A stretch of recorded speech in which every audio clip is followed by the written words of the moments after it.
Numerical number 2.7 है students, a stone is dropped from certain height of 45 meter.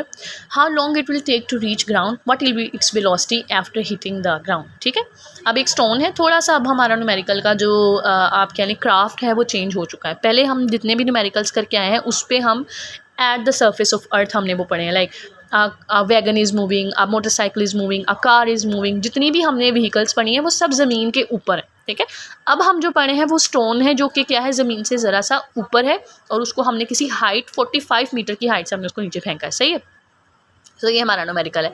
सही। सो अब जैसे ही हम अर्थ से ऊपर की तरफ जाते हैं फॉर्मूलाज चेंज होते हैं, वैल्यूज़ चेंज होती हैं, कॉन्सेप्ट चेंज होते हैं। ठीक है, तो न्यूमेरिकल्स को करने के लिए ये चीज़ें अपने माइंड को हर वक्त आपको रेडी रखना पड़ता है कि अब इस न्यूमेरिकल की क्या रिक्वायरमेंट है। सही है, सो ये न्यूमेरिकल की रिक्वायरमेंट इंटायरली डिफरेंट है फ्रॉम दी अदर न्यूमेरिकल्स। क्या मतलब है, एक पत्थर है। ठीक है, ड्रॉप का मतलब है जिससे आपने फेंका है, फ्रॉम हाइट किसी ऊंचाई से, कितनी ऊंचाई से, 45 मीटर की ऊंचाई से। सही है, पहली चीज़ तो यहाँ तक ये समझ लो कि यहाँ पर एक पत्थर है जिसको आपने फेंका है नीचे की तरफ। ठीक है, और आपने कितनी हाइट से उसको नीचे फेंका, 45 मीटर की हाइट से आपने उसको नीचे फेंका।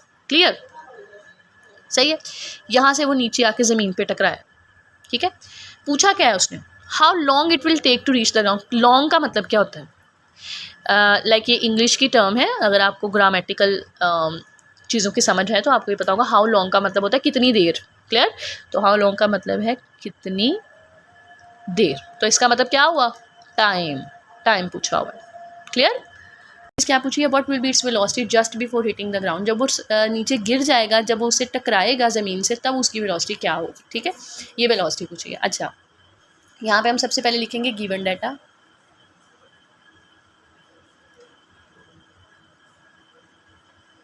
ठीक है, गिवन डाटा हम लिखेंगे। अब गिवन डाटा में हमें क्या कहा गया है, हमने जो चीज़ें दी हैं हमने वो यहाँ पे लिख लेंगे। क्या दी हुई है, हाइट दी हुई है, हम यहाँ पे लिखेंगे height h is equal to 45 metre. ठीक है, अब आप देखो इस पूरे न्यूमेरिकल में एक वैल्यू दी हुई है, सिर्फ एक वैल्यू दी हुई है। तो इक्वेशन ऑफ मोशन अच्छे तरीके से पढ़ी है चैप्टर 2 की, तो आपको अंदाज़ा होगा कि वहाँ पर इक्वेशन ऑफ मोशंस में हमने एक चीज़ पढ़ी थी, ग्रेविटी, ग्रेविटेशनल एक्सेलरेशन हमने वहाँ पर पढ़ी थी। वो क्या होती है, वो कहता है कि जब एक बॉडी जो है एक सर्टेन हाइट से नीचे फेंकी जाती है तो वो सेम वेलोसिटी एक्सेलरेशन के साथ नीचे आती है, उसकी एक्सेलरेशन की वैल्यू फिक्स्ड होती है और वो साइंटिस्ट ने फिक्स्ड निकाली हुई है, वो जहाँ पे भी लगेगी हम वही लगाएंगे। ठीक है, तो इसका मतलब यहाँ पे हमें एक्सेलरेशन भी दी हुई है। ठीक है, सो क्या दी हुई है, ग्रेविटेशनल एक्सेलरेशन दी हुई है।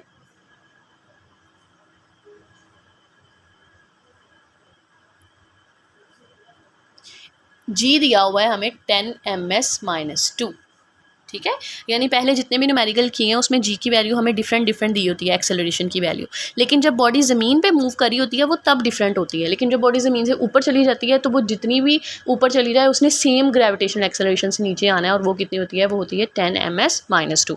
तो ये है कि जब उसने कहा कि जब हमने स्टोन को गिराया, जैसे ही हम इस स्टोन को गिराने लगे थे, अब ये स्टोन रेस्ट पे था, आपके हाथ में था, रेस्ट पे पड़ा था, जब ये स्टोन रेस्ट पे था उस वक्त उसकी कोई वेलोसिटी भी होगी, और हमने पढ़ा है पीछे कि जब कोई बॉडी रेस्ट पे होती है उसकी वेलोसिटी क्या होती है, 0। इसका मतलब इस पोजीशन पे, यानी इस हाइट पे जब हमने इसको रखा हुआ था, रुकी हुई पोजीशन में था, उस टाइम पे इसकी वेलोसिटी कितनी थी, 0। तो ये वेलोसिटी हमें दी हुई है और ये वाली वेलोसिटी हमसे पूछी हुई है। सही है, क्लियर। सो इसका मतलब है इनिशियल दी हुई है और फाइनल पूछी हुई है। Initial velocity vi is equal to 0 ms-1। ठीक है, अब हम नेक्स्ट लिखेंगे टू फाइन, कि हमने फाइन क्या करना है, वो हमें नज़र आ रहा है कि हाउ लॉन्ग का मतलब है, एक तो हमने टाइम फाइंड आउट करना है और दूसरा क्या है, what will be the velocity, यानी दूसरी वेलोसिटी। ये तो वो वेलोसिटी थी जब वो अभी हमने मोशन स्टार्ट नहीं की थी, स्टार्टिंग की जो वेलोसिटी थी वो हमें दी हुई है, जब वो नीचे ज़मीन पर जाके गिरेगी तो जो फाइनल वेलोसिटी होगी वो हमने फाइंड आउट करनी है। तो एक हमने फाइनल वेलोसिटी फाइंड करनी है और दूसरा टाइम।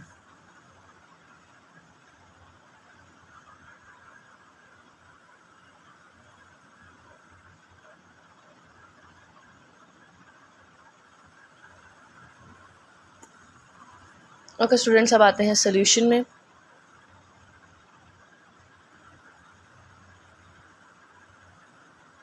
तो यहाँ पर बेटा हमारे पास लगेगी इक्वेशन ऑफ मोशंस। जैसे कि हमें पता है कि 3 इक्वेशन ऑफ मोशंस हैं, हम उन तीनों को जो है वो कंपेयर करके देखेंगे कि टाइम निकालने के लिए कौन सी यूज़ होगी और फाइनल वेलोसिटी निकालने के लिए कौन सी यूज़ होगी, ठीक है। ओके स्टूडेंट्स, यहाँ पर मैंने तीनों इक्वेशन ऑफ मोशन जो है यहाँ पर मेंशन कर दी हैं। ये फर्स्ट इक्वेशन ऑफ मोशन है, ये सेकंड इक्वेशन ऑफ मोशन है और ये थर्ड इक्वेशन ऑफ मोशन है। अपने गिवन डाटा के अकॉर्डिंग आपने देखना है कि हमारी कौन सी इक्वेशन ऑफ मोशन से हमारे जो गिवन फाइंडिंग्स हैं वो हम फाइंड आउट कर सकते हैं, सही है। सो यहाँ पर आप देखो, अगर मैं फर्स्ट इक्वेशन ऑफ मोशन की बात करूँ तो मुझे एक तो आपने पहले यहाँ से ये देखना है कि हमें चाहिए क्या, हमने फाइंड आउट क्या करना है। एक तो हमें टाइम निकालना है, दूसरा हमने फाइनल वेलोसिटी निकालनी, ये चीज़ें हमने फाइंड आउट करनी, ठीक है। अब अगर इस फॉर्मूले में मैं आऊँ, मुझे फाइनल वेलोसिटी फाइंड आउट करनी है, तो फाइनल वेलोसिटी फाइंड आउट करने के लिए मुझे इनिशियल वेलोसिटी दी हुई है, जी की वैल्यू भी दी हुई है, टाइम दिया हुआ है नहीं, टाइम तो हमें फाइंड आउट करना है। तो ये फाइंड करने से पहले हमें टाइम फाइंड करना पड़ेगा, तो इसका मतलब है ये इक्वेशन जो है वो हम फाइंड आउट नहीं कर सकते, सही है। इसकी निस्बत अगर मैं ये वाली इक्वेशन देखूँ, हमें हाइट दी हुई है, यस, इनिशियल वेलोसिटी 0 दी हुई है, टाइम नहीं, जी की वैल्यू 10 दी हुई है, टाइम नहीं। तो यहाँ पे हमारे पास सारे फैक्टर्स दिए हैं, बस सिर्फ टाइम नहीं दिया हुआ। तो जब सारे दिए हों, सिर्फ एक ना दिया हो, तो आप इजीली उसकी वैल्यू फाइंड आउट कर सकते हैं। उसके साथ अगर हम ये दूसरी वैल्यू लगाएं, 2GH, जी की वैल्यू भी हमें गिवन है, एच की वैल्यू भी हमें गिवन है, VF हमें नहीं गिवन और VI भी हमें गिवन है। हम यहाँ से ये सारे फैक्टर्स, अब VI लगाओगे, जी लगाओगे और एच, ये तीनों फैक्टर्स लगाओगे जो VF निकल आएगा, और यहाँ पे ये वाले सारे फैक्टर्स लगाओगे तो हमारे पास क्या निकल आएगी, F निकल आएगी, टाइम निकल आएगा। तो इस तरीके से हम दोनों वैल्यूज़ को फाइंड आउट कर सकते हैं। तो पहले आप टाइम फाइंड करना है, टाइम कर लो, और पहले या फिर अगर आपने फाइनल वेलोसिटी फाइंड आउट करनी है तो वो कर लो, ठीक है। ओके स्टूडेंट, मैं यहाँ पर लिखूँगी by applying second equation of motion, ठीक है। सेकेंड इक्वेशन ऑफ मोशन हम अप्लाई करेंगे, क्या है वो, H is equal to VIT plus 1/2 GT का स्केयर, ठीक है। अब यहाँ पर गिवन फैक्टर्स में आप वैल्यूज पुट करेंगे। H हमें कितना दिया हुआ है, 45, यहाँ पे लिखें 45 मीटर। VI कितना है, इनिशियल वेलोसिटी 0, इधर आ गया 0।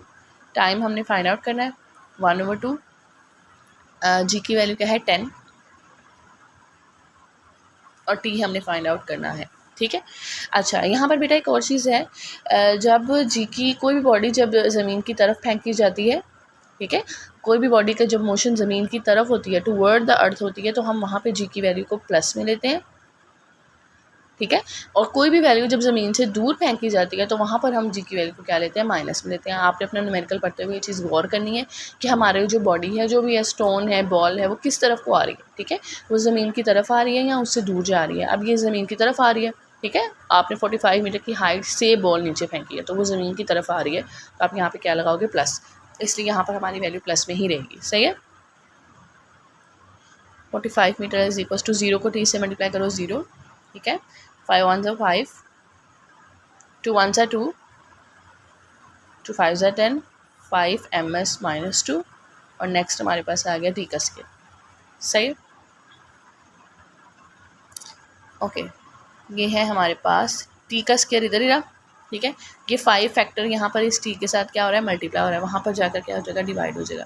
तो 45 मीटर के नीचे आ जाएगा 5 ms माइनस 2, 5 1 ज़ा 5 9 ज़ा 9, मीटर मीटर से कैंसिल आउट, और सेकंड ऊपर जाकर क्या हो गया, प्लस का हो गया, -2 था ऊपर जाके प्लस का, और यहाँ पे क्या रह गया, टी का स्केयर। आपने क्या करना है, स्केयर को ख़त्म करना है, ऑब्वियसली आपने टी फाइंड आउट करना है, या आपने टी का स्केयर फाइंड आउट नहीं करना। तो आपने ये स्केयर ख़त्म करना है, तो आप लिखोगे taking square root on both side, ठीक है।